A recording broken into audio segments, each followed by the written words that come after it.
Guys, yan si kuya nyo, gustong gusto niyang gumamit ng ganyan, nakakainis yung loco bike. Pag nagmamadali, magbabike siya, kakainis. So ganito lang yan. O, explain mo nga daw. Apps. Meron kang apps dyan. So yan yung apps. Loco app. Wallet ko, may 12 token pa ako. Yan, hanap lang kayo ng bike. Meron dyan.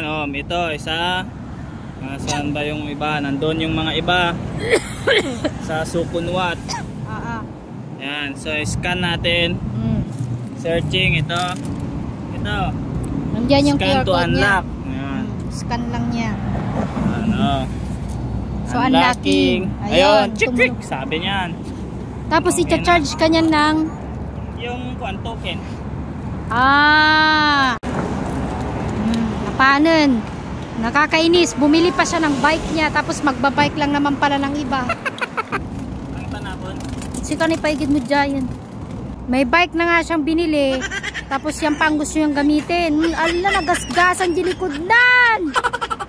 Si animalo. Nagbastos ka. Pagtapos ka na. Return lang. Pwede mga temporary lock para gagamitin mo ulit mamaya. So return pero na. Itong return. Ayun. Tik-tik sabi niya. Tara na. Okay, ninanat to. Aguyong sa atoy. Sa dama mauyong na.